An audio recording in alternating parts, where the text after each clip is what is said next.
Hello and welcome to the Green Profit Academy Pros Podcast. This show digs into the challenges in growing a lawn care and landscape business while maximizing your profit. I'm Christine Era. And I'm Steve Bousquet. We are the green industry experts in profit, growth, and leadership.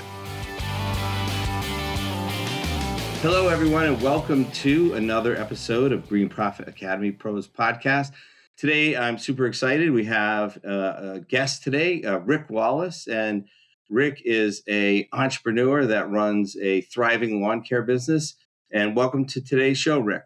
Yeah, glad to be here, Steve. It's going to be fun. Enjoy talking with you as always. And we're going to be going over Rick's origin story. We're going to be talking about his business philosophy, a little bit about business models, and a little bit about his Facebook group, and also about what he sees for the future of the green industry. So we'll start with your origin story, Rick. Yeah. I just started out in this industry cutting grass and started at 12 years old. Just similar story that I hear, a lot of guys out there just started doing this, and then it turned into a business, and then started doing the lawn maintenance, and it turned into landscaping, and then at some point you kind of start really looking at business models, and you're like, which one's the best? Which one is, because landscaping sometimes, you've got it dialed in, Steve. You're probably an exception, to the norm, but most landscapers want to blow their brains out, and it's just hard. That is right. They are hanging on by their fingernails, and they're ready to quit every year. They are waiting for the end of the year. Can I make it to the end of the season? Yeah. Even some big companies, they look all nice and pretty on Facebook, but you get under the hood and it's just not very pretty. Well, I was watching a shop tour by one of the popular YouTube guys, and he did a shop tour of a $15 million business. And I was very impressed with the $15 million business owner. But he also had a very well-stocked bar in his office at his shop. And I was like, wow, okay, that's some stress relieving going on there. Yeah, probably when he's thinking about that shop payment, Yeah, some of those I get kind of, it's like cribs for landscapers, right? Yeah. You kind of get hooked on watching some of those things, and sometimes I wonder if the point of having a landscape company is having a cool shop. That's what I wonder sometimes, Yeah, it could be, right? Pay for all your toys in that big fancy building and everything. Yeah, yeah. So it can get a little addictive. So you start mowing grass at 12 years old. Yeah. And you get into, you're doing the 3-ring circus, mowing, installation, lawn apps. Yeah. Well, then I woke up one morning and I was like, man, am I really building something valuable here? As far as like landscaping and lawn maintenance, and at the time I didn't really think I was, and because landscaping companies just aren't worth much. They're harder to sell, I think. And you really don't know that until you go to sell it. Everybody thinks their company's worth a ton of money, but when you go to sell it, we'll see, But it's worth the trucks and maybe the rust on the equipment. Yeah, but in lawn care, there's definitely a lot more M&A stuff. You're building something valuable that not to say like the point is to exit. I don't think that's the point, but when you wake up every day, it's kind of like you want to be building, we're all builders, and we want to build. You want to build something that's worth something, Yeah. More valuable at the end of the year than the depreciation of the trucks. So you did the mowing. How many years did you do the mowing and landscape before you kind of said, all right, I'm pivoting out of that into more of my focus? That's probably 15 years. 15 years. We bought a small company, a lawn spraying company, from an older guy. He was about 70 at the time, had 193 accounts. And, I knew that he had some good accounts because he was an ornery, grumpy old bastard, and he managed to keep 193 people that weren't pissed off at him, that he could get along with, and it turned out to be a really good purchase. He had really good clientele that paid on time, because he got personally offended if somebody wouldn't pay him on time. And So you knew they were good customers. The the best, reverse of probably that is you buy 193 customers you could buy. yeah, you buy somebody's company and they kind of tell you, oh, everybody pays on time, everybody's great. The absolute perfect business, Right. Yeah. Oh yeah. Heard that before. So you buy this company and then you start growing lawn care. Did you just cut out mowing and landscaping, or did No. you kind of wean out of it? Yeah, we started weaning, which is kind of like a little bit of a painful process. But I mean, the cash that we were making doing landscaping kind of helped fuel the spraying, which was nice. I mean, that was a good way to do it. We could put all the money into marketing and do. We had kind of a leg up into the business. Whereas if you started with nothing, it's hard to spend the amount of money you need to spend in marketing to really get something off the ground. Yeah. So what was the name of your business when you were doing the 3-ring circus? Lawnworks was a landscape. Lawnworks. The 3-ring circus. Right. Well, we call it the 3-ring circus because you're juggling. You got the landscape, the mowing, people do irrigation. Up north, it's snow plowing, and that's why I'm doing this from home today because my crews are out doing snow work. But I mean, the roads are icy and everything. But yeah, the 3-ring circus, right? Yeah. You're juggling all these different activities and skill sets and capital investment and everything. So you had Lawn Works, and then you bought the lawn application business, and then you kind of saw the light, and then you were a convert to lawn care. Yeah, I liked it a lot better. It was just, there's it was less personal relationships with the client. It was more like, which I never really enjoyed that part because sometimes they go well and sometimes they don't go well. People kind of push you, take advantage of you, and I just wanted that kind of true business kind of relationship with clients where you're just, if somebody fires you, you're not like you're not hurt, you're just like, well, what happened there? Let's look at the data. Let's see what we can do better, Yeah, which is true and right. Yeah, absolutely. Mm-hmm. All right, so 15 years after you started, you get into lawn apps. So when did you change your name to Liquid? Did you have Liquid Lawns and Lawnworks going at the same time? For a while we did. Yeah. And every year, we would double in size. We went from 300, whatever it was, 300 clients the first year, to 600, to 1,200, to 2,400, and that was kind of the pace that we were growing at. And then, so we grew that one in from 193 clients to over 5,800 clients at that location. And then we added another location in Florida and started with the same kind of deal. Started with 130, bought somebody. Except this time he stayed on, and he was really a valuable part of that acquisition was the person. Interesting. Yeah. And I think that's that's an interesting way to think about. I was just reading over the weekend about people that were acquiring companies, and that is something that we can be cognizant about. Is like when you buy sometimes you're buying talent. Right. In that case, it turned out to be really good. Because that person eventually turned into a regional manager, but he kind of that's a win. Started with one person managing one person, and then 3, and then 6, and then 9, and then 10, and then now he's managing managers, and it's kind of like he kind of progressed all the way up that ladder. Look, we bought it with 130 clients.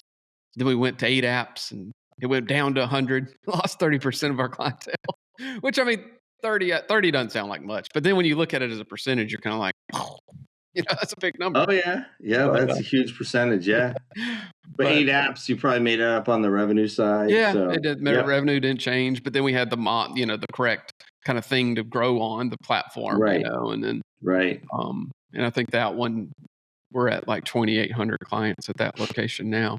So you have a Georgia location and a Florida location. Yeah. Mm-hmm. Nice. Okay.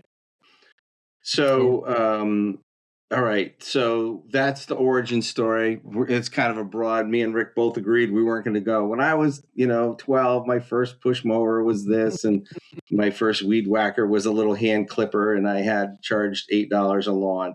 Because that's everybody's story, or Yeah. most people's story, or some point version of that. So that's great. So you've been in business now for about how long? I don't want to give your So age away, but 20 years, 20 years. All right. Yeah. Oh, so you've Yeah. done a lot in the last 5 years. Yeah. We've got about 8,000 clients now. We sold the landscape part of the business, and now we're just focused on the lawn, the reoccurring lawn treatments kind of thing. Great. Yeah. Kind Yep. of the similar. Focus. All right. Name this. The portion of your business, you've got about what 4,000 clients, and your Yeah. turf Right. Yeah. science is that Yeah. yeah. Yeah. I It love took us that a lot name, by the longer way. to grow that though. So in 2000, well, we finished this year just over 3,500 customers Mhm. for lawn, and in 2012 we were about 700 customers. Yeah. So it took us years to get to 700, and then once I kind of figured out a little bit of my marketing focus and how to spend the spend correctly and where the focus was, we started to grow that, and we got out of mowing. We mowed for 38 years and we got out of mowing. It just didn't make sense anymore, which meant leaf cleanup, spring fall leaf cleanups, hedge trimming, and all that stuff. We just do it we still do a landscape install. We do some maintenance for those customers, but I have a good manager that's been with me for 20 years, and he handles that. But yeah, we got out of that. So you So, went through 38 years of pain and suffering, huh? oh my God, lawn mowing was it was, it is kind of like, it's just, you're trading dollars for time.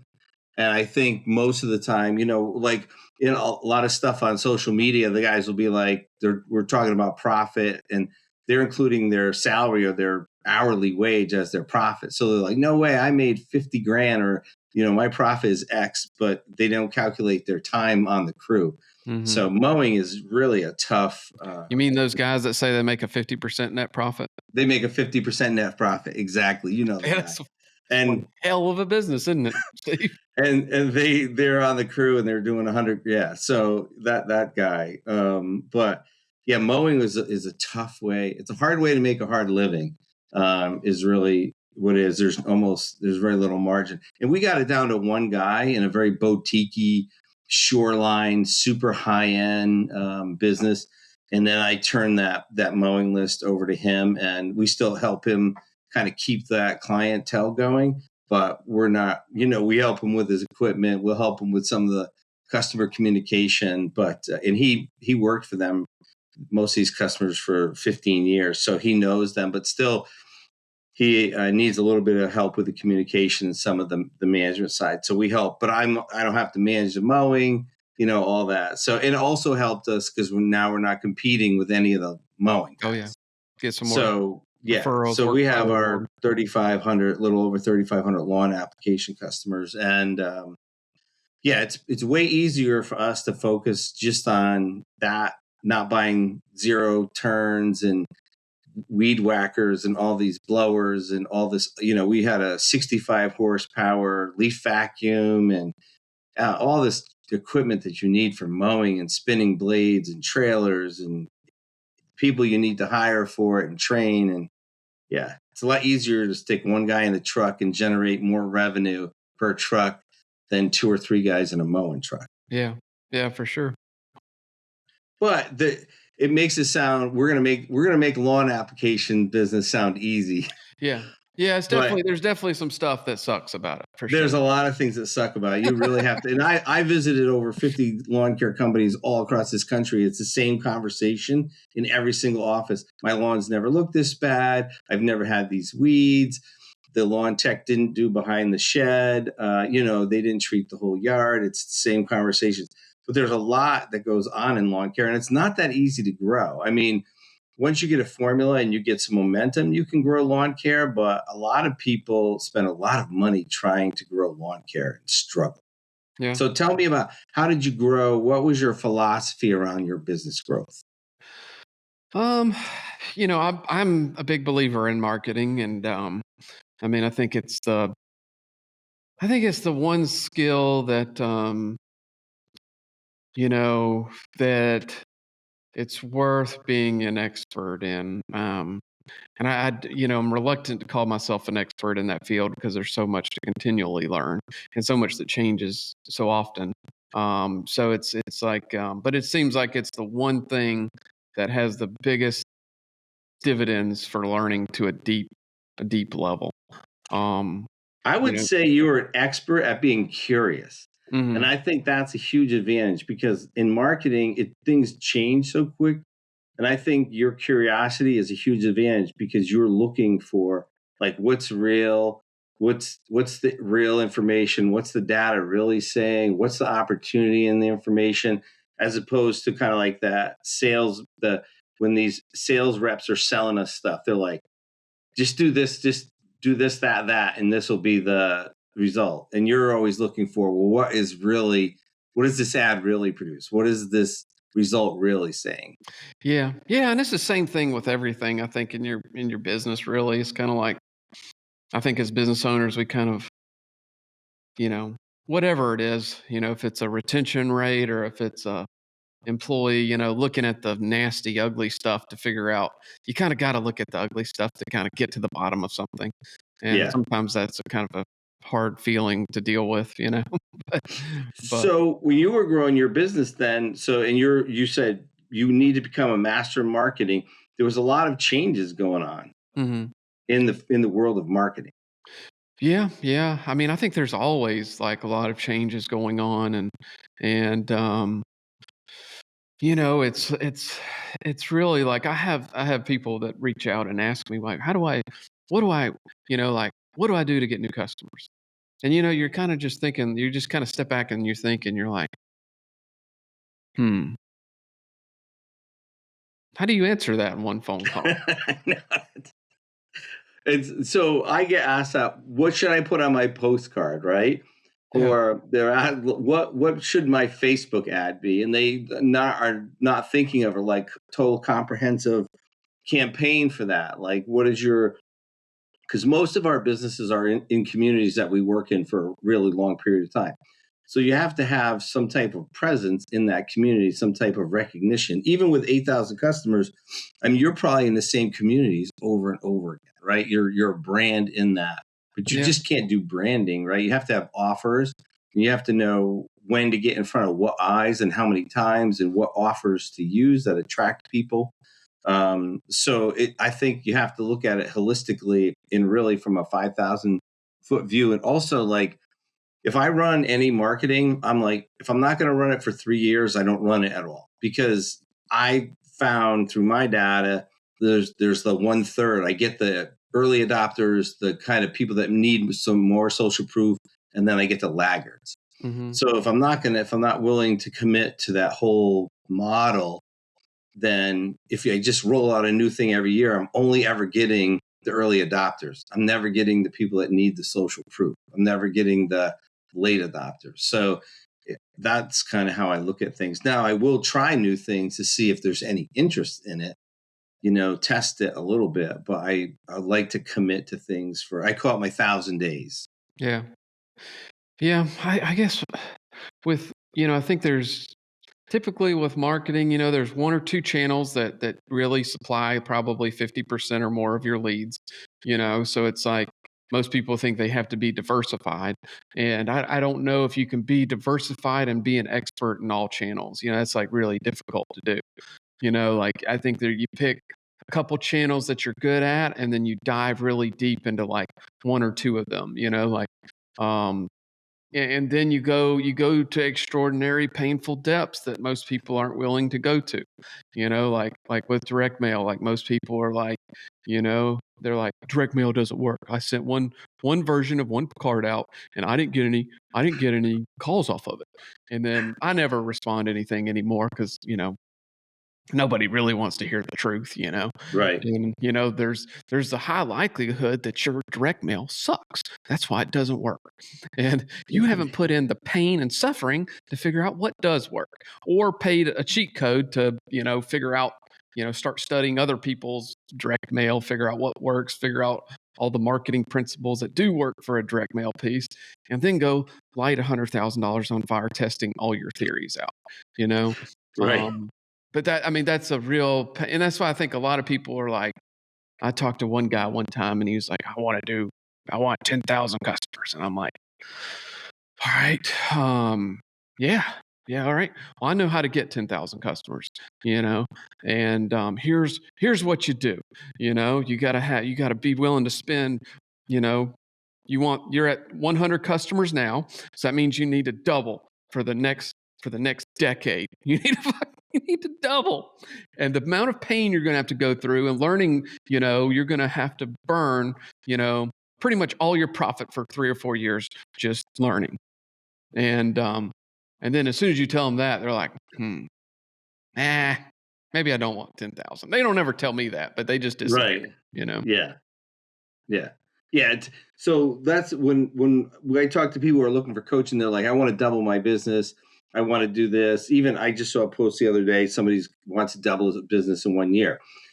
So my question is, I'm like, what do you really want? Do you want, usually it's the wife or the spouse needs more money, right? We need an extra 20, 30, 40, 50 grand in the household. So I can get that in 1 year by just getting prices right, getting crew sizes right, let's sell more of what we're really good at. Let's sell more where the gross profit margin is higher. That's a lot easier than adding. So this one individual, he's going to have to add 6 employees, right? That's 3 more trucks. That's a lot 3 more trailers. That's more investment. Have to add another like 400 clients. That's more sales, all this, or we can get your pricing right, sell more of what you're good at and hire like 1 more person, which sounds more, attractive to you. So, right. How do you get 10,000 more customers? And you have to do all that legwork. Right. So, for my business, we have basically 3 kind of channels that drive it. And one channel is the online. But when I look at my online, like 65% of my online and Google, they're literally, it's an exact match. So they're typing my name in. So they're really being driven to that from something else. So it's not, you really almost can't count online from that. And, our biggest driver is our referral. And, we had talked about, I'm part of your group, your lawn care group through the Facebook group. And we had talked about, changing the referral fee. So we're going to be doing that this spring for a particular period for if they give us a referral and the people are signing up for the full 4 and 5 step lawn care program. Because I think one of the most powerful things about your referral program is, is the fact that you mail them locally sourced or manufactured chocolates, and I think I've been thinking about that. I was thinking about that before our interview actually, and because like it's a little bit. The one thing that's tough about that is it's a little bit harder thing to scale. Like it takes a little more work, than just it's really easier than paying your customers. Like it's harder than paying your customers. Sorry, like it's harder than paying them. Like we pay our customers a $200 referral fee, but you're mailing them chocolates, And actually, I think the mailing them chocolates is actually probably harder than just paying somebody money. It takes a little more work. It takes a little more effort. You got a system involved, and you do all these things, But I think something like that is like, a lot of times in the marketing thing, that's kind of the thing that works, is the thing that you put your time and effort into focusing and zeroing in, and it probably a lot of what I've been thinking about with customers lately is like, how are you making them feel? And, versus like, hey, I got $200 versus like, like this guy took the time out of his day to mail me some chocolates, put my name on this thing, and they're local, and that's another little thing, it's like, you couldn't just find an internet source to like do it. You had to buy the shit, take it in your office, put it back in the box, it's a lot of effort, but I think it's like, I think it's probably the reason why it works is that customer, the way they feel. They may feel better about getting chocolates than they do about a $200 cash in the bank. Maybe they don't need $200, Right. They don't need the $200. Yeah. getting paid attention to, I think is the big thing. The $200 is almost Yeah. insignificant. And that's why, like, gift cards, I think they don't need the gift card in now. You just gave them a job. They have to go to a restaurant or they have to go to a coffee place.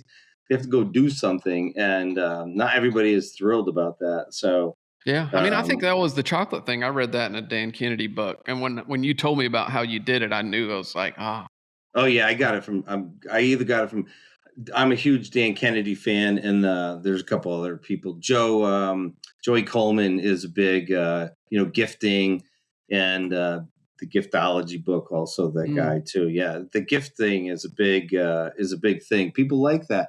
It's those little individual. You pay attention to people. So for us, the referral program, and then our posting signs, and the definitely the trucks are big. So what are your channels, Rick?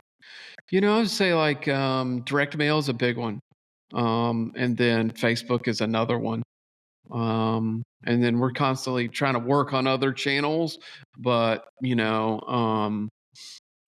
a little bit of Google, but it's just the volume isn't quite there for us. But but on the couple channels we do work on, I try to go pretty deep, Um, whereas like we might try like 30 different direct mail pieces in a year, you know. Wow. And then we track them, and then we go back, and then we figure out what the cost per acquisition on each one is. And then there's a site online where you can study other people's direct mail. So I like direct mail because it's like you know, it, that it's a big channel that doesn't quite exhaust itself. Like Google kind of exhausts itself. There's only so many people looking for this keyword, and then it's done.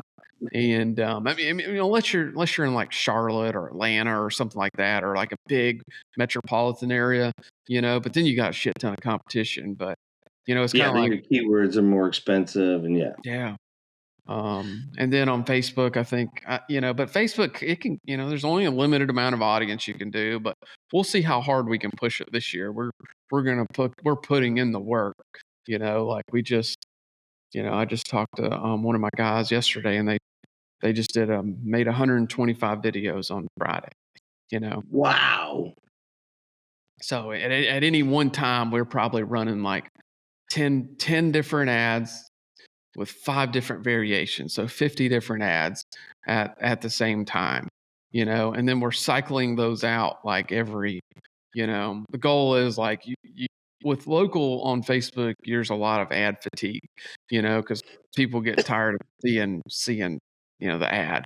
I think the work in that is like you got to be like a video creating monster to really get it to spin up, which is really just Facebook isn't really that expensive, because the bad ads, they have a higher CAC. You just kind of hit a wall and they're like, Right. or So you just explain CAC before you go on. yeah, just the cost of a client, client acquisition cost, and a lot of people get kind of tripped up into like lead cost on Facebook, and that's just it's a decent indicator of your CAC in some ways, but like we've gotten to the point where like you can have I had this one ad that kind of like hell I was getting like $3 leads, but then it was like a $300 CAC. So Oh, yeah. it looked good on the Expensive. surface, but then got a bunch of leads, but then they all spun out. Yeah. Um, and your leads on Facebook, like I was just asking, I've got somebody that I hired that just that's all they do is online stuff. He just spends all day like tweaking Facebook, like going figuring out. I mean, you can figure out what the cool thing about Facebook is you have this pretty awesome platform that gives you spits you out a bunch of data, you know, and so you can figure out, you know, who's actually. We were looking at at our data the other day, like who was actually getting leads, and we found out that women were not filling out the forms. It was mostly men, you know, and then you can cycle it down to age groups, and like you might even say like we were getting some like older demographic. Seemed like a lot of it was an older demographic, like 65 and older. And then we were like, how do we talk to these people? So that was kind of cool. I mean, that's just something we're always playing with. And we might even look at different zip codes too. Like this zip, we'll divide everything up by zip code. Then you'll figure out which zip codes perform the best. And then you kind of allocate more budget to them versus other ones. So, but that data kind of allows you to go pretty darn deep, Yeah. So one of the things that helped me grow my lawn care was I was trying to always grow in places I didn't have a lot of customers, or grow to like fill. And once I gave up on that and just started focusing all my money on where I already had a lot of people, where I had customers, and get more customers where I already had customers, is where I started really seeing success. Yeah, that's kind of interesting philosophy, isn't it? I mean, you kind of get more customers where you already have more customers. It's like, doesn't make sense on the face of it. But then once you start understanding like psychology, oh, John's got you guys must be good. Right. So when we went to, let's get one more customer on every street, we already have a customer. That's when we started seeing the growth. So, or like, which towns do we have the most customer? The top 12 towns that we work in. So Connecticut's a small state, but somehow we still have 169 municipalities, because when, New England was founded, every church was a town, and, everybody had their own government. So, but almost all of the spend is going to be for our top 12 towns. So, because that's where they're buying. I stopped, I just gave up on the bottom, 90% of our market, and we'll just keep growing where we have, where people are buying. That seemed to work. Yeah. You're already there. Your route density goes up, your profit goes up, The signs are there, the trucks are there. There's a psychographic there. There's everything just works in that. It's easier to do your any kind of service calls. It's easier to keep eyes on the lawns. And there's reasons why certain towns, I pissed a lot of money away trying to get in these 2 or 3 towns that I thought were the right towns for us. But we just could never, ever grow there. And I wasn't the only one. I've talked to other lawn care companies who've spent a crap ton of money trying to get in these towns, and they just can't. Everybody has a little percentage of it, but nobody can make a dent in it. So, but expensive lessons, huh? Yep. Just stop going there. So share some of your business philosophies around like hiring and people. Yeah. I think, people are they're one of the toughest parts of business. They're the psychology of customers. And then on the other side of it, you got your team, but, I guess there's a couple of different things. You have people that you want, people that are kind of fit your core values, whatever that is. That's number one.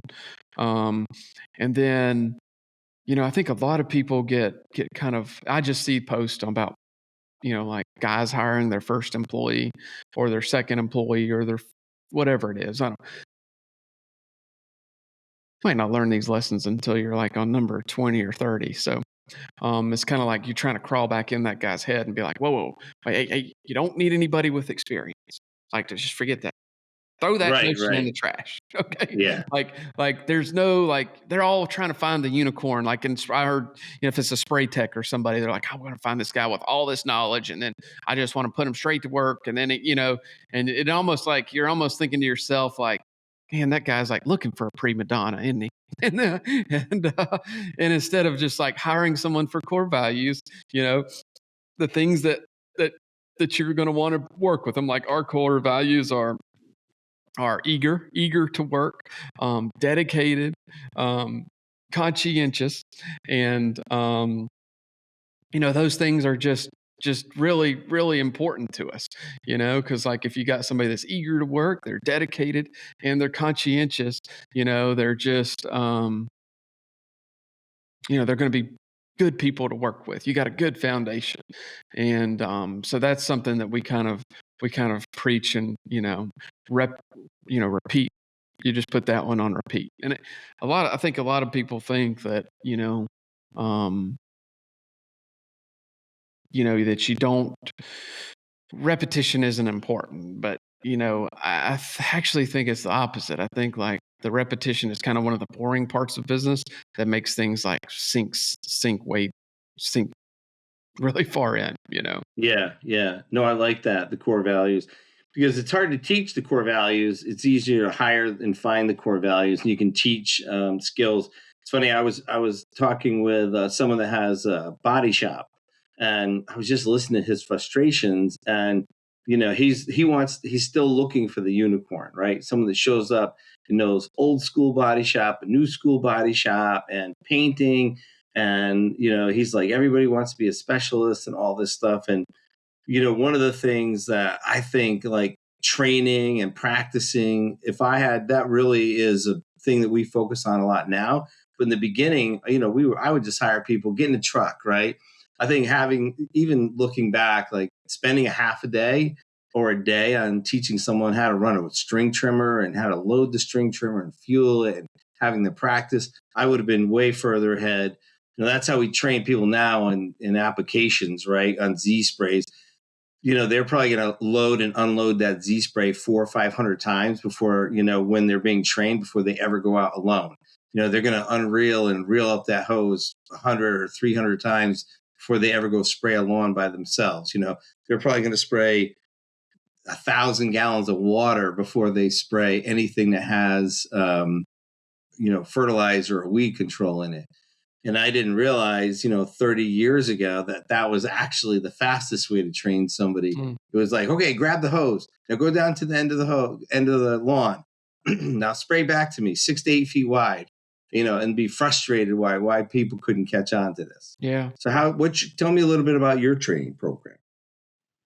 Core Growth Strategies provides business growth management solutions through cloud accounting, bookkeeping, and strategic business consulting programs. Our team works with small businesses in lawn care and landscape and trade industries throughout the U.S. We increase our clients' business acumen by creating business performance transparency through financials and strategic advisement based on industry best practices and benchmarks. Our experienced team provides support, guidance, and coaching, thereby allowing our clients to connect with viable data and discover their own solutions. Core Growth Strategies programs and services are designed to get your business from where it is now to where you have always dreamed it to be. Visit us today at coregrowthstrategies.com and follow us on Facebook, Instagram, or LinkedIn. Don't miss our exclusive limited time podcast special. Just mention promo code GPA Pro to any member of our team during your complimentary consultation, or enter the promo code on our site when you sign up for one of our online programs. That's promo code GPA Pro. Yeah, I mean, we've kind of got it outlined, and I think that is one thing. I was just thinking, like, I guess when you first get started, you're kind of overwhelmed anyway, with a few employees. Like sometimes it really is easier running a bigger organization, because you got more time to devote to other things, and you can have other people create your training program for you. Yes. Yeah. So, when it's just you and you're trying to do everything, it's hard, completely overwhelming.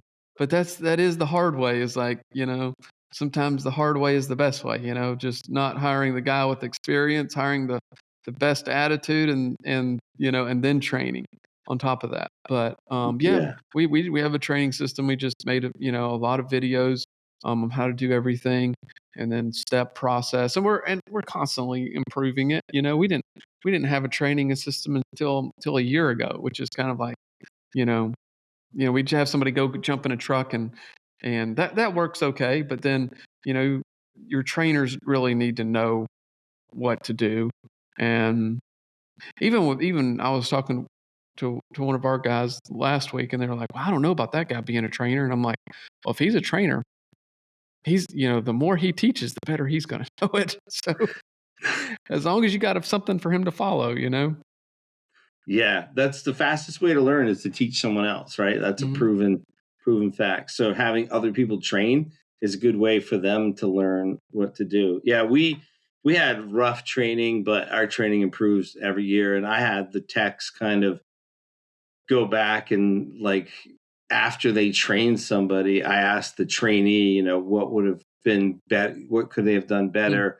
But and then I asked them like a month or two later, what else could they have learned? And there's always things that we could add. Like one of the things like that they teach them like how to use the soil probe as kind of like a hose guide, right? And until they get in that situation, they don't really understand it. So now we've implemented practicing that Huh. when they get in those That's a situations pretty good before. hack, Steve. I I've never thought of that before. That is, and So you we can sell them an aeration when you pull that Yeah. thing up. A single core aeration, one core. But Heck, little things like that. And they were like, oh yeah, I get it. But until they get in that situation, they have to do it. They were like, they didn't understand it. So there's like, things like that. But training is really, it's slow and fast. And so what we've found that we do the training for a couple weeks, then they go out on their own for a couple days, then they come back with the trainer to kind of go over what they didn't know. Then they go out by themselves for a full week. Then they go back with a trainer for a mm, day and go over stuff. And by that time, it's like paperwork and little nuance mhm. questions. And then they go out for a month and then they come back to the trainer and they'll go over like little tiny things. So that's kind of how we've been doing I it. like that. So they can do the mechanical stuff, but it's always like, what questions if the customer asked this, or this is the paperwork I ran into this. That was kind of a one-off thing. So they'll get the everyday stuff, but they'll be like, I ran into this, which we didn't go over. Things that you're just never going to think of when you're training. Yeah. Yeah. I like that a lot. But you had to bring in a lot of texts. How many texts will you have to add this year, or are you planning to add this year? Yeah. Yeah. I think we'll have to add about 8 is what we're thinking. Um, and I think it's just, the more you do something, the better you get at it, so we've kind of, I won't say we've hiring people is just not a thing anymore for us, I would take that back. You learn, you kind of dial in one thing, and then you got to dial in like other things, so now you dial in hiring techs. Now you got to dial in, hiring CSRs, or you got to dial in hiring salespeople, or you have to dial in hiring, promoting managers. So I guess you're always learning, and I guess that's the one thing about business that's kind of interesting. It's the one game that you're continually learning, and you're forced to learn. And I don't know, everything's changing too. So you have to learn all the time. Yeah, it's a constant learn. And, as the companies grow, as your company grows, my company grows, the listeners' companies grows, I've never run a company the size of my company this year, right? I've never Mhm. had this many people, this many customers. So I'm learning all the time, like, how do you support that many team members? How do you support that many customers? Yeah. And it's constantly learning, right? So I love marketing too, but now it's like I have to put more energy in people development, Mm. developing my managers and supporting my managers. And like this year, the big focus is getting more communication throughout all levels of the company and more transparency through the sales, the marketing, the production, the support, like the mechanic and the transition from rounds and everything. So people aren't surprised, because even though it's interesting, so we have seasons up here. So you got spring, summer, fall, winter, and it's the same seasons every year, but still people are not prepared. Like when we shift, they're like, oh yeah, that's right. We're going on round 2, which is a spray round for us, right? So it's like, how much do you have to do to do that? And they were surprised and overwhelmed by it almost every year, because every year there's like more to do with that. And my team used to have more downtime because we didn't have as many customers. Now we have more customers. So that downtime is getting less and less. The winter's busy for my office team. The winter is the busiest time of the year. Why is that? Because we're doing all the renewals. So we have to do all the state of Connecticut requires us to have a signed contract. It can be electronic or paper. So we have to renew. We cannot auto renew people. It has to be a date, a beginning and ending date for the contract. And the way we get our payments is they either prepay for the year or they pay in thirds. So they have to pay some form up front just to start the program. So all that is done. And then all our marketing is done in the winter, all our all our personal development. So we have a development plan, 1,000-day development plan for our team. So they'll be on some point of track in that development plan. So they're taking classes 1 or 2 days a week for that too. So between the office and we still do some snow and the training, but it's a lot. Plus cancel rejects are our biggest, our fourth biggest source of clients. So we do a lot of mailing, calling, reaching out. Yeah, to get them back. Yeah. Well, how do you get them back? So really just reaching out and communicating we find is just the touch. They're like, oh yeah, that was a big mistake leaving you guys, or, we just have to keep. So again, it's not like a single letter. It's like, we'll email them, then we'll do a phone call, and then we'll send them a contract.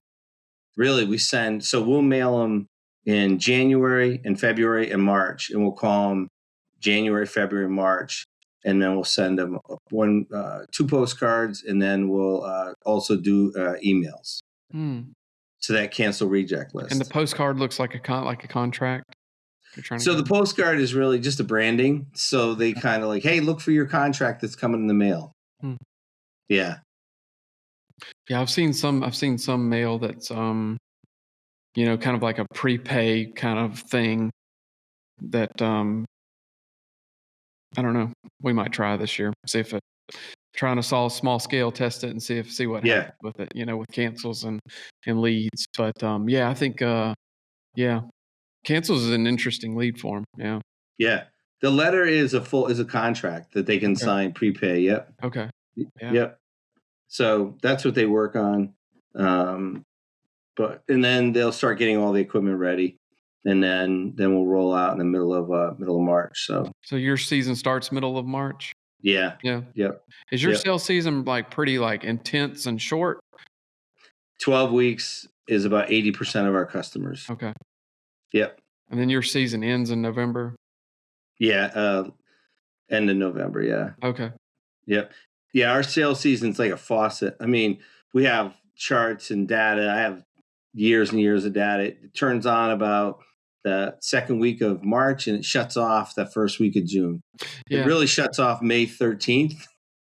Probably the leads drop off by 80% May 13th, but you can still capture a lot of those warm leads that you generated up to that May 13th date.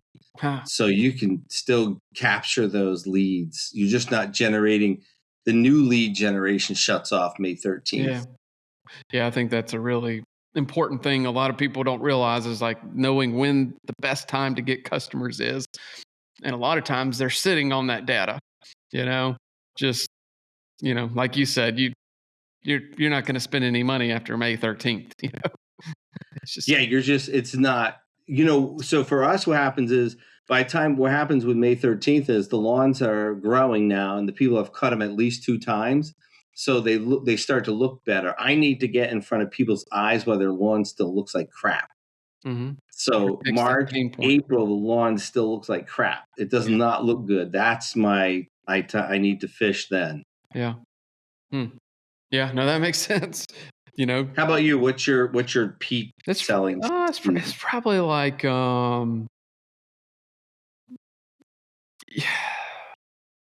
it depends on what your strategy is, and then there's different Georgia and Florida are different. Like Florida kind of you can get leads all the time in Florida for some weird reason, but and it's still fairly seasonal there. I mean, really, I mean, it's only 10 degrees difference in Georgia, but yeah, it's funny. Georgia's kind of similar to your market, where it's like Okay. last week of February to whatever it is, May, first week of May, Yep. But then you can stretch those if you want to pay a higher client acquisition cost. You know, you just get less leads for more money, or less clients for more money. In the same way. So it's kind of like it depends on what your strategy is. If your strategy is to have the most efficient CAC, then you go from this point to this point, and you have to be pretty disciplined. Um, but it just depends on how much you're willing to pay for your client, and some of that comes down like one of Dan Kennedy's things is kind of like it's kind of ironic, I guess you could say, is like the guy that can pay the most for a customer wins. And all of us are trying to pay the least amount for a customer.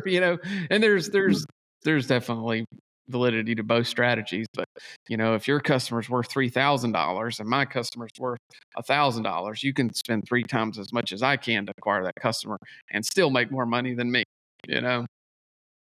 Right. Yo, yeah, yeah. Interesting. Yeah. I've tried to push it out, and yeah, the results are minor. But the other thing too is by the time we get to the end of that spring selling season, my team's exhausted. So I have to also keep like morale and sanity up to a certain level so I Yeah. can push them. So I have graphs I put up all over the office so everybody knows we're going to work hard, really, really hard from this period to that period. And then we got a little break. So, yeah, at least they know they got these weeks they have to go crazy and not see their family or do anything. And then they get a little break. They get to be So human again. you've really got your data dialed in, and yeah, that's Yeah. I like to show them the leading and lagging indicators of the lead versus the sales. mm, And it lets my production team know that if we have this many leads and we're this many sales, that they need to keep this much capacity open to treat those new customers. yeah. Because one of the issues we run into, if you don't get to those lawns, people get pretty bitchy about, Yeah. I signed up, where are you at? Oh yeah. Yeah, it is yeah, yeah, you're right. Which is, I mean, fair enough, they're expecting you. I mean, when you buy something, you think they're coming. Yeah. So, I Yeah, mean, you're I right. would It too. is. It's definitely something it's fair. So tell me about how we met. Really was through the Facebook group. You had someone had started a Facebook group, a professional lawn care group, and then I think you had tell us the story about that. Yeah, just professional lawn care applicators is a Facebook group geared toward um you know, just people that spray lawns, and there's a lot of educated people. I'm always kind of surprised at like who I'll see pop in there every once in a while. Like I think there's a lot more lurkers than people think. Like I saw some guy like there's some guy I think that wanted to sell his business, and then I saw like Chris Sinsky pop in there and be like, "Hey, where are you at?" you know. So it's like there's a lot of heavy hitters on there and a lot of people on there. But yeah, I actually bought that group along a few years ago, and and just as in case I ever wanted to do something as far as like coaching or do some kind of consulting. But I guess what I found was like, what I really want to do is I really just want to focus on my business right now, and and trying to get rid of all the distractions that I can possibly. That's the bad thing about being an entrepreneur is like you just constantly get distracted, and welcome distractions. Constantly, yep. But I think it's sort of the way we're built, so it's like really hard to trying to say no. So now we just use that, have that group. Every Friday we have a call that you're on, and other guys that are about our size that just are out there swinging and trying to get bigger and better. And so we have this call every Friday at 2 Eastern, and you never know what somebody's going to say that you'll walk away from with a great idea. And I used to be in peer groups, and we used to go to a lot of events too. And a lot of times you learn the most important things at the bar, or you learn, or if it's in a conversation off to the side. So this is just real kind of off the cuff, pick a topic, and we Yeah. beat it till it's dead, and you can't, but then, you learn different things. Like even when we were talking about a call system, phone system last time, it's like, well, you talk to 4 guys and they all have 4 different phone systems, and then you figure out all the features yours doesn't have that it should have, and how much it should cost versus it doesn't cost, and you're like, okay, well, my phone, like for instance, my phone systems cost $1,250, a month. By the time they kind of upcharge me and add me all this crap, and there's some guy that uses I think it was like lawn phone that's $250. So that's Right. Yeah. $1,000 a month. You can just, that I kind of Yeah. learned from that group. It just saved me $1,000 a month, if I Yeah. switch.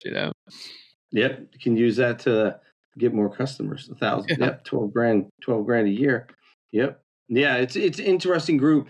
You definitely get some different perspectives. I think most of the guys are East Coast. There might be some people out in the Midwest, Mhm. but you definitely get some different perspectives, and learning about the systemization of things. I think everyone in the group is really about improving the business and looking at like systemization and managing the marketing, the sales, their team development and stuff like that. So it's a very interesting group. Yeah, I've enjoyed the calls. A lot of times I just listen, because just hearing all the, like, most of the things, half the time I don't even know what they're talking about. Like, I know what they're talking about, but it's new to me. Like, all those different phone systems Yeah. were new to me, or having like offshore customer service people, or offshore service and salespeople. That concept, I've never employed that. So those are Yeah. like concepts that are definitely new, and they're working for people. So that was very interesting to listen to. So yeah, it's a good group. Yeah. Yeah. I mean, there was one guy had an idea of, he was running a Facebook ad I guess it was in the fall, and he was doing aeration. And the thing that was interesting about that, I think I don't remember how many clients. It was a successful ad, but he couldn't scale it because he wasn't prepared to scale it. I think he was like, I don't want to scale this and then run myself into the ground, which I kind of have the reverse theory. I believe I try to scale till it breaks, but, Right. and then, but sometimes that's not it's a little bit scary to do that, but then you understand what works and what doesn't. But but it was really interesting because he was doing this aeration, and it was paying for all his ads. The one-time service made the ads free, and then all he had to do was upsell the lawn care. So if you think about from a customer acquisition perspective, it was like, oh, you're paying $0 for your customers, and Yeah. that's really the holy grail of marketing. If you can, because that's an infinite loop, right?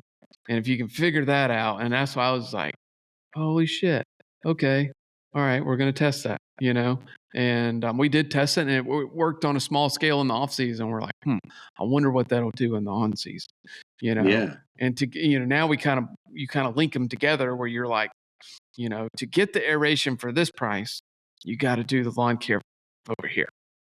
So you get a discount on this, but you got to do that. And then, but if you can figure out that free marketing thing, then that's Oh yeah, especially if it's not in your prime season or selling season, it's a plus plus, zero Mhm. cost for the client, and you're adding, it's a bonus outside of your main selling season. I mean, it's really a double win.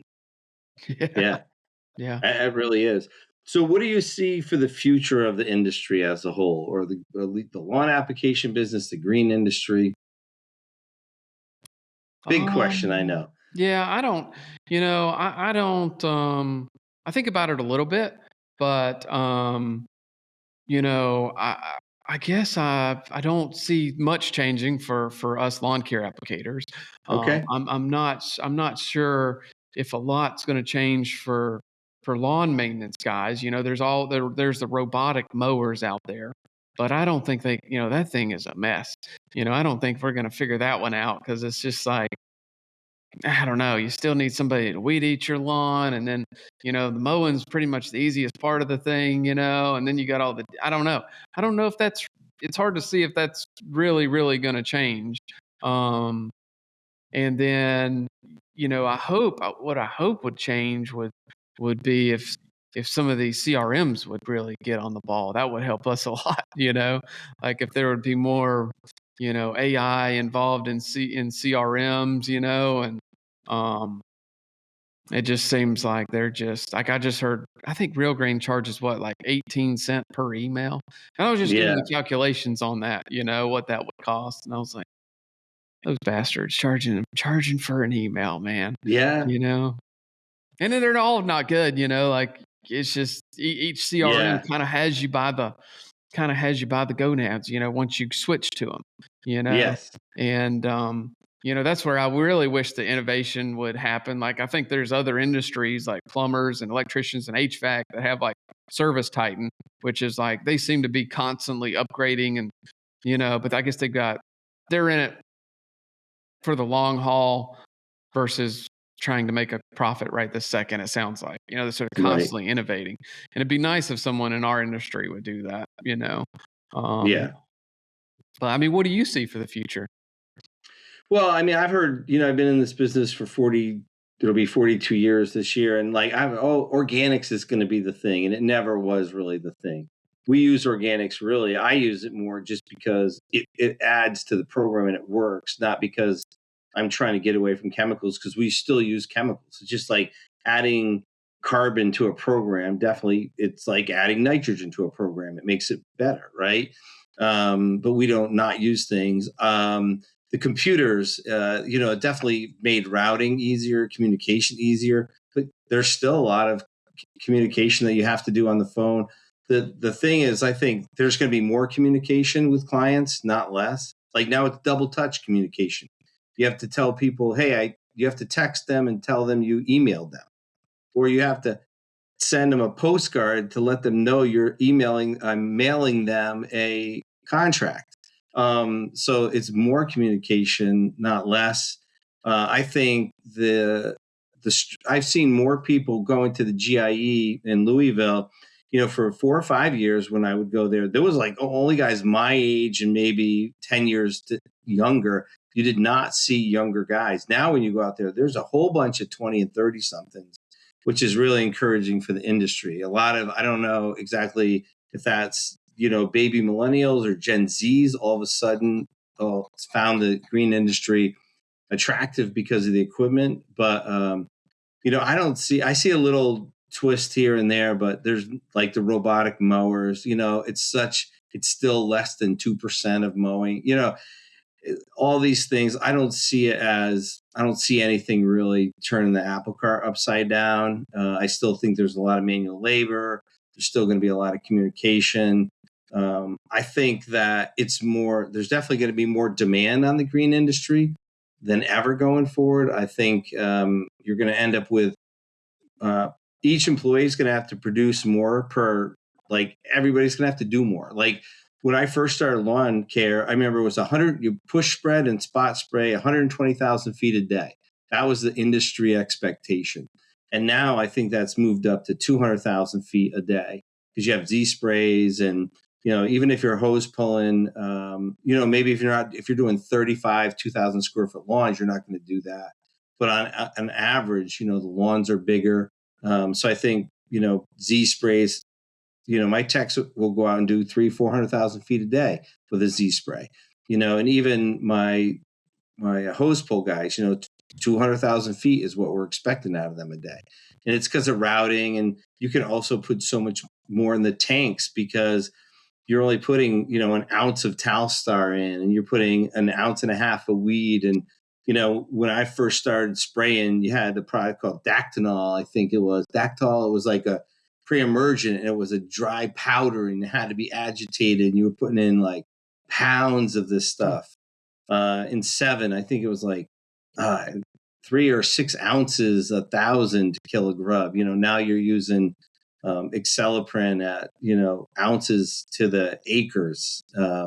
So I think that has changed a little bit, but not too much has Yeah. changed. So I think you're going to see a little adaptation from chemicals in computers, but I don't think too much is going to be.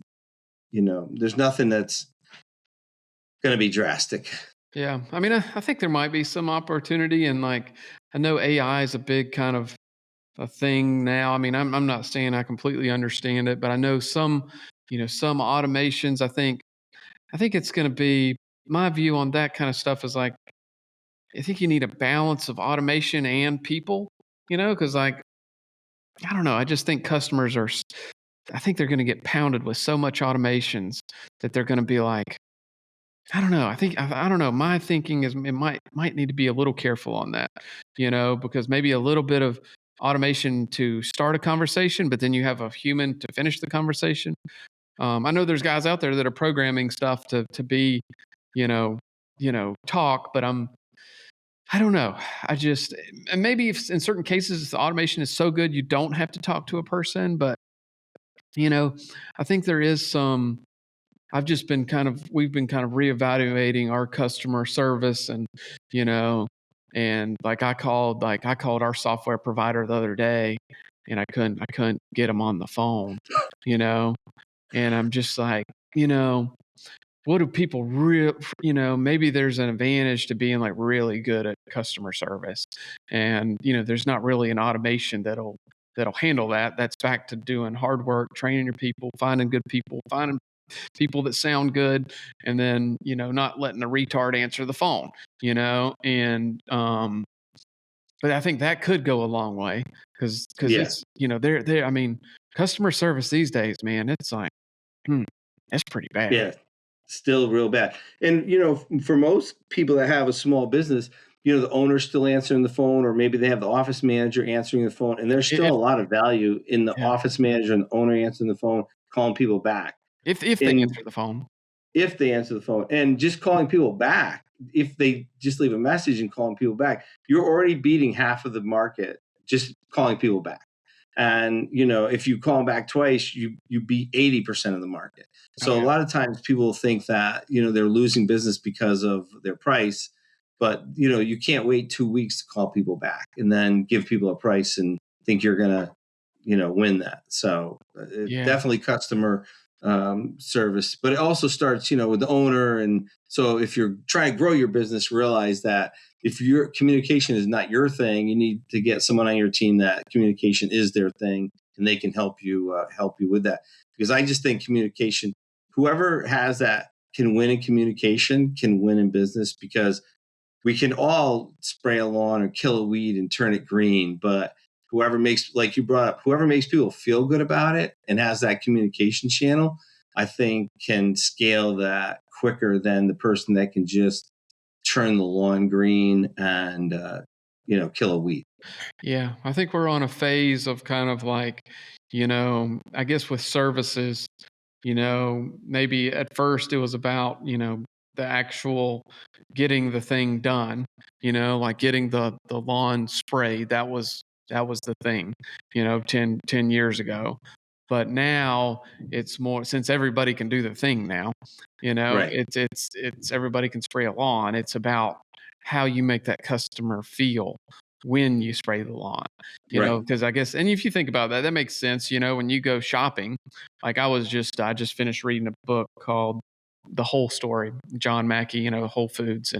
And for some reason I read the Trader Joe book too, not too long ago. And but I was just thinking last night, like I've got a Winn Dixie near me, which is just a regular old grocery store. and you walk in that place, it's kind of depressing, it's got these kind of lower ceilings, and then it's just like aisles of food. But then when you go into like a Whole Foods, like it's like really light, and there's, like they put a lot of effort into like how things are presented, how their baked goods are looking, their finished product, all these things, and it feels like more like a market, like, but then, it's like that customer. I was just thinking about the customer experience of going in a Winn-Dixie versus like going in a Whole Foods. It's like, but you're going to pay more for that experience. And it's the same with us. It's kind of like, okay, well, now how do we make that experience better? And then you start talking about like, you know, laying out your whole customer journey, and like, and then, so it's kind of like a pretty big epiphany, like, how do you make your customer feel? Because that's like, that's a pretty deep road to go down. That is that is a deep road. We talk about it. We talk about it often, and it really starts with how you answer the phone and every interaction. So that's why I'm always like, how do we make it easy for people? How do we take the frustration out? How do we take the angst out of dealing with us and not make it? So a lot of times, automating things can be more frustrating. How many times have we gotten that loop of, click here, the link doesn't work, it doesn't want to take or you fill everything out. I tried to make some JetBlue, flight, and I get there and it wouldn't let us click past this page. I'm on the line with JetBlue and they're like, I think it's your firewalls that won't let you buy. I'm like, it is my firewalls, so entered all the travel information and just so frustrated. So I think sometimes I'm always looking at how do we make it less painful, easier. And I think people buy it like that. They want to spend time with like talking to us, talking about themselves, talking about their property, not the transactional part of the journey. Right. Yeah. Yeah. If you can get away from that transactional and like you said, I think with that automation, I think there's going to be my theory is there's going to be kind of like a thin line there, So yeah, I think it can work if you have someone backing it pretty profusely and not getting behind on stuff. Yeah. You can send an automated text checking on somebody, but somebody better be answering that damn text when they text back. And it better happen within 15 minutes. Yes. Yeah. And that's the And, text. So I interviewed my clients about if they text us, how quickly they want us to text back. And I was surprised the length. Like they said, in the morning by noon, if they do in the afternoon by the end of the day, and if it's later in the day by the next morning. And I was thinking within 2 hours, yeah. But for sales, I think if someone's texting in, 15 minutes would be Yeah. the max. Yeah. I mean, even when you get into sales, like it's like if it's that first lead coming in, then I think it's like the number you strive for is 60 seconds. Yeah. But it's a hard number to hit. That is, yeah. But even then, like even with a text, I just think like, gosh, you really got to be Johnny on the spot if you want it to feel real, And because if it feels real, then you're kind of creating a relationship with that customer, and that's better relationship, the better the retention, I think. Well, one of the taglines I was working on, I just write out, I'll sit here and just write sometimes taglines, what resonates, great lawns start with great relationships, right? Yeah. And because then you can have this dialogue, okay, what's going on with the lawn? There's a challenge, and then we can work on this together to solve it. If it's only transactional, it's really hard to get past it's my fault, or, somebody did something wrong all the time. And how do you move past it? And then you fix it, and now the customer's just waiting for the next mistake to be upset about. And lawns are just always, that's one of the things I love about lawn care. There's always something wrong. Like every season, I can tell you the 5 or 6 things that there's going to be a challenge. We have, different weeds for every season. There's different water problems, fungus problems for every different season. So, like our bluegrass doesn't even really get going here until almost June. So we're just waiting for that bluegrass to catch up to the fine fescue and the rise. And so there's certain weeds that show. It's the same story over and over again. But people don't know that, and they're waiting for the next thing. They're surprised. Why do I have weeds in in the summer when I didn't have any in the spring, and you get to explain it to them. But yeah, it's definitely, I think, communication. Whoever can communicate really well is going to win, and that's what happens. I think a lot of people, from what I see from my coaching, is people get stuck in that constraint. Really, is the communication overwhelm because they're so overwhelmed with the doing of everything that needs to be done in the business. Yeah. Which is okay. I mean, sometimes that's a good sized business for people to be at until they can figure it out and grow to the next point. Yeah. And if something ain't broken, you ain't doing it right. Right. There you go. Absolutely. All right. Well, hey, I want to thank you very much for your time. I know your time is very valuable. I want to thank you for taking the time on a Monday, and I appreciate it. And I want to thank everyone for listening today. Yeah. Always enjoy talking to you, Steve. Thanks. All right. Thanks for listening to the Green Profit Academy Pros Podcast, the show that digs into the challenges of growing a lawn care and landscape business while maximizing your profit.